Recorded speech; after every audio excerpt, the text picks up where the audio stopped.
There's a couple of options when we're running a recruitment agency or any business for that matter. We can either perfect, be better than other people, or we can disrupt, come up with something a little bit different. And let's face it, there isn't much disruption happening in the recruitment sector. So most of us are trying to perfect, to stand out by being better than others. And I'm absolutely delighted to have on as my guest this week, Nick Eaves, who's co-founder and chief customer officer at Stanton House. Stanton House are the most truly customer-centric recruitment business I know. And they both understand and have applied, since they set up in 2010, the science of being a truly experience-led business, better than anyone else I know in the sector. We'll explore with Nick the why and the how. Enjoy.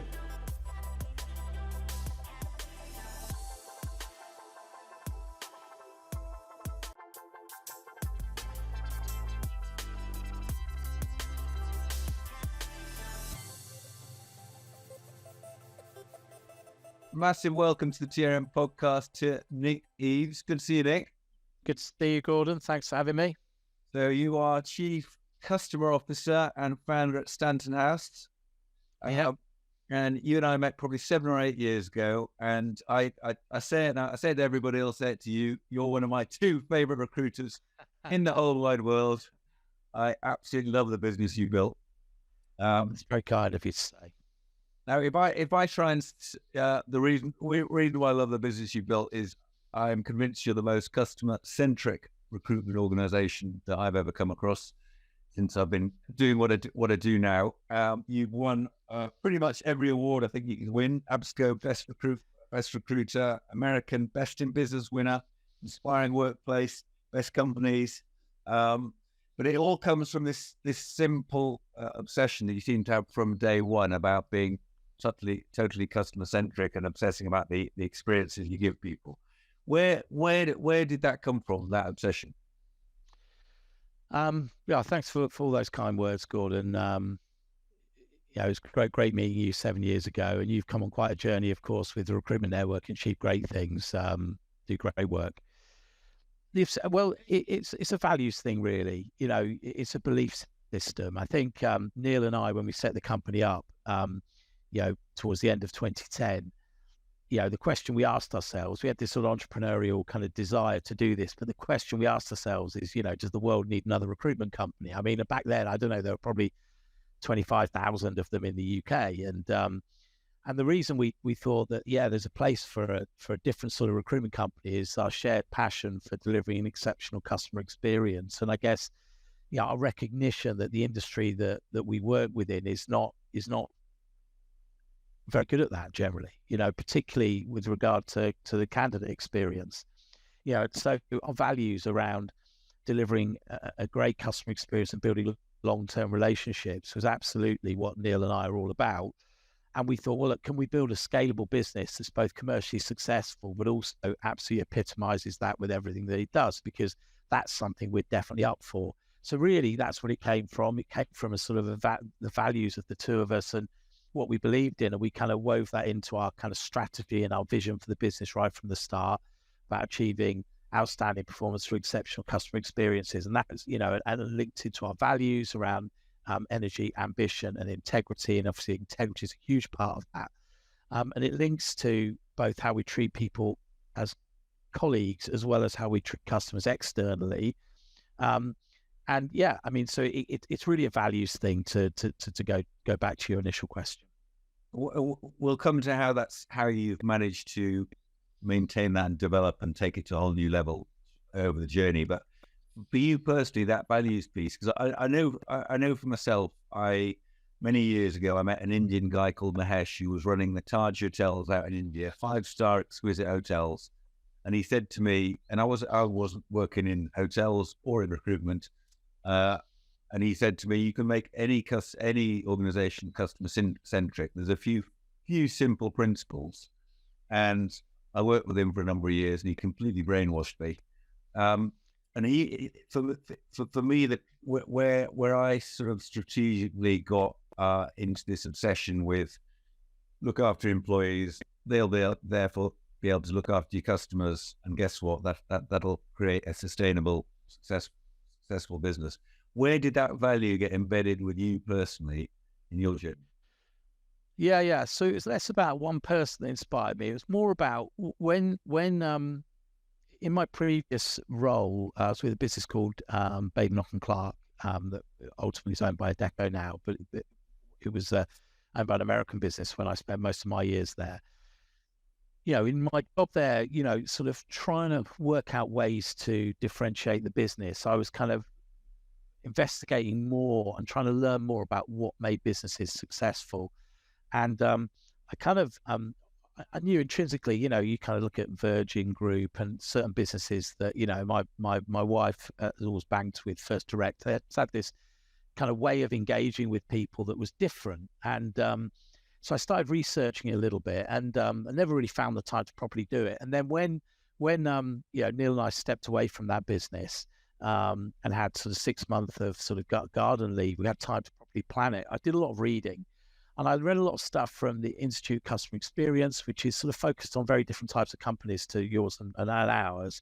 But I found this sort of fascinating data set around the correlation between Net Promoter Score and commercial success in the long term. That sort of, I guess we all know to be true, but actually seeing the data fascinated me. And I bought a book that was one of the hardest reads I've ever had. Actually, it's not aimed at people like me. It's aimed at sort of statisticians and quants, I think, but it's called The Loyalty Effect. It's by a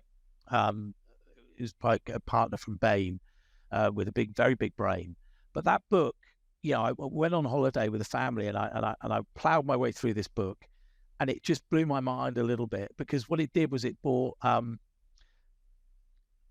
system and a process and I guess logic to why customer loyalty is a fundamental path to a successful, profitable business. And I think one of the most striking things, I've looked at this book again since 2010 because it's a beast, although it is on my bookshelf at home. But one of the things in it I remember was that a 5% improvement in customer loyalty can lead to a 90% increase in profit. And that was like a wild statistic, but it proved the data. Now, obviously, that's in business, maybe subscription businesses, and I'm not kind of promoting that stat, but it was striking. So basically that sort of research backed up the sort of gut feel and I suppose value-based knowledge that this is the right way to build a business that you're proud of, and that you're going to sleep well at night because you're doing good work. And because I think the big thing is that having a business that where you would want to work with friends and family and people that you sort of know and trust, like, because that they'll get. I've introduced family members and very good friends, of course. Maybe everyone's like this when they run a business, but I know they're going to get well looked after. We're not placed them, right? But they're going to get well looked after. They're going to get treated well. There's going to be value added, and I just want to be involved in a business and lead a business that I'm proud of. And so that, I think, was what it was all about. It's interesting to talk about the loyalty bit. So my big game changer was the service profit chain, which said the same thing. Look after its employees, they'll look after customers, you'll make money. But what I'm interested, if you, and I've done it many times, if you stand in front of a group of CEOs and talk about the opportunity of differentiating yourself through the quality of the experience you give your team or your customers, that's clients or candidates or whatever, every single person in that room will say, yes, that makes total sense. So why do you think in recruitment that actually it is the few that really obsess about it to the level where I'm not saying you claim this, but I'll say it on your behalf, where you can stand out in terms of the experience you're given? Because strategically there is a logic and there is common sense to looking after your clients, your candidates, to get the retention, the loyalty, the referrals and all that kind of stuff, which inevitably translates into commercial success. Well, I think because, like many industries, and you probably experience it every day, every week with some of the kind of sales efforts you receive. You're a business owner, business leader, and people sell to you all the time. Like many businesses in recruitment, you can be transactional and still make money. You can not give to whatever's for the customer experience and still make money. By I don't know, let's say specking CVs just like indiscriminately, by hiring people and making them make 50 calls a day, and some of it might stick. And I think that I think as the industry matures and as the expectations of customers and more sort of sophisticated buyers and HR professionals and so on matures and evolves, maybe less so. But I think historically that was the case, that people could operate in pretty unsavory ways, in my view, but and still make money. And if you can still make money doing that, why change? So I think that's why probably many businesses don't embrace it, because they're like, well, it's fine. The way we work just works just fine now. So why should we? I think let me make a distinction, because I think most, and I don't want to speak for other recruitment companies, but I do think most other recruitment companies treat their clients pretty well. They'll take them out and give them the love and all of that stuff. The real pinch point in recruitment is the candidate experience, because a lot of recruitment companies, and we're told this all the time by our customers, is they treat you well when they've got a job for you and think they can make money for you today, but actually if they haven't, they'll ignore you, and it becomes a very commoditized experience. There doesn't seem to be much of an appetite for a relationship. Of course, there are many recruitment companies who don't operate like that, that they embrace what we embrace. I mean, I know plenty of them. So, I don't want to demean the industry, but I think that's, to answer your question, I think that is it, is that, you can operate in a commoditized way with candidates and still make money. And so, that sort of burning platform to do things differently, it might not be there. And if it isn't deep in your gut as a value as well, then of course, you can kind of go on your merry way. The shift, every one of our single members has got pockets of excellence, some more consistent than others. I think the really interesting thing for me is how you get consistent excellence in terms of the experience you're giving your candidates and clients. So in the years since 2010, when you and Neil set it up with the values and the vision for what you wanted to build, how have you retained that, and how have you ensured that a consistency of the experience as you scale? Because you've got a multi-regional operation now, servicing the world. How have you done that? Well, there's a bunch of things. I'll try and keep it as concise as I can. But I think first of all, it's in our DNA as a business, and it's a big part of our culture. So it's our hiring processes, it's in our onboarding, it's in our training, our L&D, our promotion criteria, in how we recognize our people. So it's not just in the fee earning community, but also in our support functions, in our operational support, how our HR people operate, how our finance people operate, how we do credit control, how we treat internal customers and external customers. It's sort of sheep dipped in everything we do. And we measure it, of course, as you well know. We measure it, and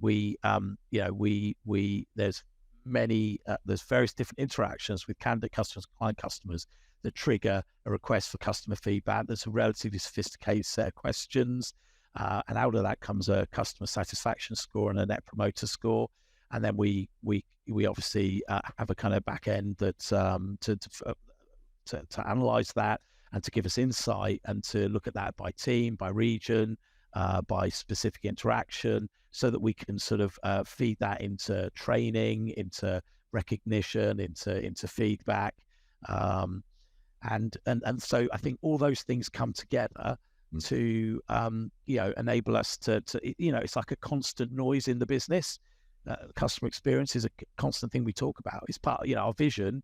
I said this right at the start, but our vision is about achieving outstanding performance through exceptional customer experiences. So both are equally important, and that everyone knows that here. And I guess if I was to sit on your board meeting and in the dashboard, we'd be hearing that loud and clear throughout the meeting. Yeah, exactly right. Yeah, fantastic. Okay, so the link between the employee experience and the customer experience. Did you start with the employee experience, or did you an engagement, or did you map out the customer experience and work backwards? Yeah, the latter. And I think in terms of the employee experience, I was thinking a bit about this because, again, what it comes down to really is aligned values. So I think people join the company if they believe in what we believe in. That is it really. I mean, I think, probably one of the most watched YouTube clips in history is is the Simon Sinek, the kind of, it's not what you do, it's not how you do it, it's why you do it, the Golden Circles YouTube clip. And I think he says it right, that when he talks a lot about Apple, and he talks about, it's the why, it's the kind of, and I think, so it comes down to beliefs. So people join us because they believe in what we believe in, and they're in a group of people. So sometimes people come to us from other recruitment companies, and the reason they might come to us generally isn't for doubling their money, or, we're competitive, but we don't, crazy on that front, or, generally the reason they come is for the culture, is for the belief in customer experience. And that really resonates with them. And that's the reason that gets them to, leap over the fence and join us. So yeah, I think it goes pretty deep.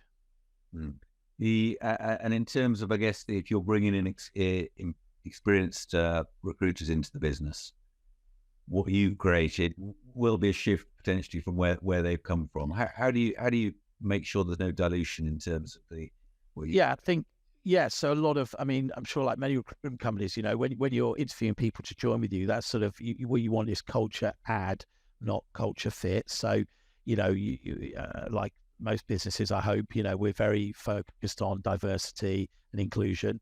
And we don't want people who, are sort of clones of, any of us. But what we want is people who have the same core beliefs around customer experience, integrity, and treat people with courtesy and respect. And that can, there's ways and means of kind of getting into that. Because if you ask somebody, you're polite to people in regards to their level in the hierarchy, who doesn't say yes to that? But if you observe somebody, when someone brings them a cup of tea, do they say thank you? Do they look them in the eye? Or do they completely ignore somebody who might be more junior who brings you a cup of tea? That says something. I think, I digress, but, kindness is a really important thing. When you read about sort of, people who date, often the thing that's sort of, valued is how you treat the waiter or the waitress, right? And you work out whether when people kind of get, are we compatible? Well, no, because you're rude to the waitress, right? Yes. Well, it's little things, isn't it? But I think it's the same when you're hiring. So we're interested in people's values, their belief systems, as well as their competence, their ability to learn. We get into that. That's not to say we've never made a mistake with hiring. Of course we have, we have, and we don't get it right all the time, but we try really hard to get it right. And your point, I think, is when people join us at an earlier stage in their career, it's easier for them to sort of evolve with us. Yes. We try hard to get that right. A lot of, obviously depends by market, by region, by sector. A lot of members have been working hard to shift the culture a little bit from where we were 12 months ago, where potentially the roles were easy to find, the candidates were less so, and shifting to have more of a BD culture. How does that work in your business, where you're customer first? Does that help you navigate through the changes in the market? Well, I think it's a double-edged sword. It's a really good question. It's a double-edged sword, isn't it? I think that the plus side of our sort of DNA when it comes to the challenge that you just explained is that we've got some really strong relationships who give us the business they do have, and that is a real benefit to us. If there's a business out there that is much more about hardcore new business and less about nurturing current relationships, they're a bit better placed to succeed in a market like this now, and we're kind of aware of that.